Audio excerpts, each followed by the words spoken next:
Falmiaona sy miarabantsika rehetra indray nahatratra ity androandroany ity iara ivavaka isika. Tompoandriamanitra eo misaotra anao hatrany izahay fa mbola notahinao sy notantananao ary novimbinao ka atody soamatsara eto amin'ity fotoana izay ny fanaovanay ianarana ny teninao. Tompo, apetraka ampelantananao izay rehetra ataonay eto androany dia aoka ianao no omba sy hitarika anay. Misaotra ray eo. Amen.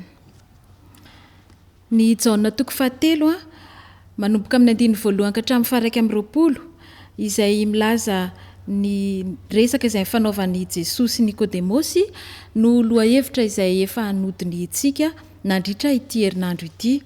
Fa eto androany dia ny 17 ka hatramin'ny 18 no hodiny atsika manokana.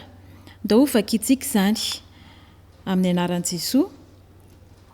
Ary tsy nisy niakatra ho any an-danitra afa-tsy ilay nidina avy tany an-danitra dia ny zanak'olona izay any an-danitra. Ary tahaka ny nanandrata Mosesy ny menarana tany anefitra no tsy maintsy hanandratana ny zanak'olona mba hanana fiainana mandrakizay izay rehetra mino azy. Amen. Rehefa antoy hatrany ny resaka izay fanaovan'i Jesosy Nikodemosy dia nambaran'i Jesosy tamin'ny Nikodemosy teto ny momba azy. Arak'izay hitantsika tamin'ny teny izay vakiana teo moa izany, nambaran'i Jesosy fa izy dia zanak'Andriamanitra, nidina avy tany an-danitra ary nanaiky hiaraka hiaina amin'ny olombelona. Izany no naka ny endrika tahaka ny olombelona. Nolazainy tamin'ny Nikodemosy ihany koa fa izy dia hovonoina eo amin'ny hazo fijaliana mba ho famonjena izao tontolo izao, toy ny nanandratany Mosesy ny menarana tany anefitra. Satria ny zanak'Israely tamin'ny zareo tany anefitra rehefa nanota izy ireo dia nandefasan'Andriamanitra bibilava misy pozina anaikitra azy ireo kanefa i Mosesy dia ny rahan'Andriamanitra koa izy anamboatra menarana varahina ka izay rehetra mijery izany menarana varahana namboarin'i Mosesy izany dia sitrana ary velona na dia efa nikakerin'ilay bibilava misy pozina aza ny zanak'Israely ka nijery an'io menarana varahana izay namboarin'i Mosesy io dia sitrana ary velona. Dia toy izany koa Jesosy tandindony izany tantarany zanak'Israely tany anefitra izany i Jesosy ary nomen'Andriamanitra antsika i Jesosy ka izay rehetra mijery azy, izay rehetra mino azy manaraka azy no voavonjy. I Jesosy izany dia tahaka ilay menarana varahana izay namboarin'i Mosesy ka isika na dia nanota ary ka manaika ary mandray an'i Jesosy dia voavonjy. I Jesosy izany nomen'Andriamanitra antsika mba hananantsika fiainana mandrakizay. Iara ivavaka isika. Jesosy, nampahafantarinao anay teto ny mombanao. Ianao no ilay zanak'Andriamanitra velona, nanaiky hiara hiaina aminay. Ianao dia maty nefa naharesy ny fahafatesana mba hamonjy anay sy hanananay fiainana mandrakizay. Ny andrasanao aminay Tompo dia ny inonay anao fa ianao tokoa ilay zanak'Andriamanitra naharesy ny fahafatesana. Izay no antoka hanananay ny fiainana mandrakizay. Tompo, ampitomboy ny finoanay. Amen.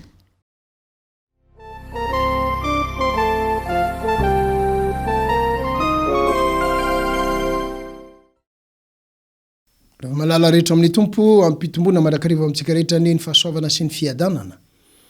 Afa amin'Andriamanitra raintsika sy Jesosy Kristy Tompo. Hivavaka isika. Dery mankalaza mevonahitra anao zay Andriamanitra no ny fitantananao anay, fitarian-dala amin'ny fanay masina. Hiatrika indray sy amakivaky ity tontolo andro ity. Misaotra fa manana anjara indray amin'ny teninao zahay.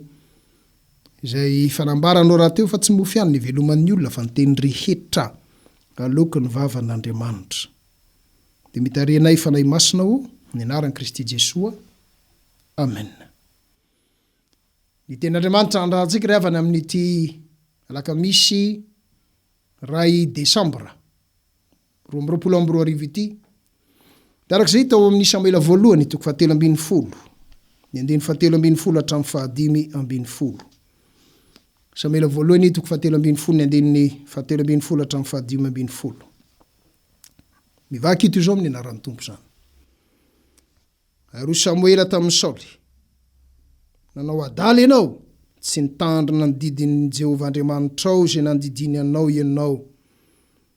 Fa raha tsy zany, ankehitriny Jehovah dia ho nampitoetra ny fanjakanao amin'ny Israely ho mandrakizay. Koa izao dia tsy haharitra ny fanjakanao. Jehovah efa nitady lehilahy ho azy araka ny fony. Ary zay no voatendrin'i Jehovah ho mpanapaka ny olony satria tsy nitandrina izay nandidian'i Jehovah anao ianao. Dia niainga Samuela ka niala tany Gilgala hankany Gibeany Benjamina. Ary Saoly nandamina ny olona zay teo aminy dia tokony ho 900 lahy ireny. Ray masonao manamasinanay amin'ny fahamarinana ny teninao no fahamarinana. Amen. Mirakitra fanambarana goavana ny 7:10 amin'ity vakitentsika androany ity. Nampitondran'Andriamanitra ny Samuela moa ny teny dia zao ny voalaza amin'ny 7:10. Ary Samuela tamin'ny Saoly: nanao adaly ianao, tsy nitandrina ny didin'i Jehovah Andriamanitrao izay nandidiny anao ianao. Fa raha tsy izany, ankehitriny Jehovah dia ho nampitoetra ny fanjakanao amin'ny Israely ho mandrakizay. Rehefa malalo amin'ny Tompo azavaina amin'ny fomba mazava be zany teny zany. Rehefa miresaka momba ny amin'ny Jesoa isika, anisan'ny voambola nambaran'ny tenin'Andriamanitra ary fantatsika sady ampiasaitsika ihany koa rehefa milaza ny amin'ny Jesoa hoe Jesoa zanaky Davida. Zany no hitantsika aty amin'ny testamenta vaovao. Rehefa raisy ny 7:10 ity, raha izay nambaran'Andriamanitra tamin'ny Saoly, Jesoa dia tokony ho nolazaina hoe Jesoa zanaky Saoly. Mitapany farany amin'ny 7:10 dia zao nambaran'ny tenin'Andriamanitra hoe fa raha tsy zany, zany hoe raha tsy nanao adalana i Saoly, raha tsy nanda ny didin'Andriamanitra na ny tenin'Andriamanitra i Saoly, dia zao ny tohiny: ankehitriny Jehovah dia ho nampitoetra ny fanjakanao amin'ny Israely ho mandrakizay. Nampitoerin'Andriamanitra ho mandrakizay tao amin'ny Saoly, zany hoe Jesoa dia tokony ho nolazaina hoe Jesoa zanaky Saoly. Fa satria nanao hadalana, niala tamin'ny ary zay ny tena goavana, niala tamin'ny fanekena zay ny fanaovana tamin'Andriamanitra i Saoly. Fomba filaza azy hoe nandany didiny farany tena marina, lay fanekena mihitsy no nitsoahany, niala tamin'izany izy. Ary satria nitsoaka tamin'ny fanekena dia nitsoahan'Andriamanitra koa ilay fanekena hoe ho atao zanaky Saoly. Ny zanak'Andriamanitra rehefa teny tonga nofo ka nafindrany any amin'ny Davida, na tonga an' Jesoa lasa nantsina hoe zanaky Davida. Rehefa malalo amin'ny Tompo, sainy lalina zany fahendren'Andriamanitra. Efa misy fandaharam-potoana napetrak'Andriamanitra ao anatin'ny fiainanao, hanamarika ny fiainanao mandrakizay, efa misy. Fa rehefa manao adala ianao, rehefa mitsoka amin'ny fanekena zay natao amin'Andriamanitra, na koa hoe nataonao tamin'Andriamanitra, dia tadidio fa vitan'Andriamanitra ny manova izay efa nosoratany fa tokony ho anjaranao mandrakizay, vitany ny manova izany.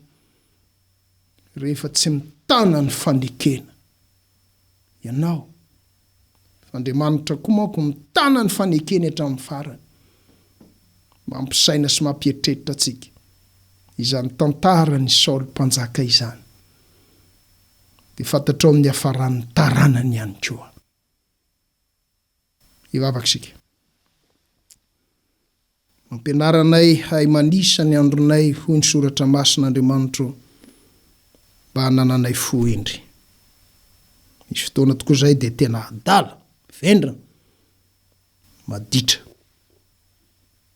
fa misaotra ny amin'ny teninao zay mamerina anay eo amin'ny fahindrena mba tonga anay hahatana ny fanekena ka voatahiry ho anay zay fanomaninao ho amin'ny fiainana mandrakizay. Ny anaran'i Kristy Jesosy. Amen.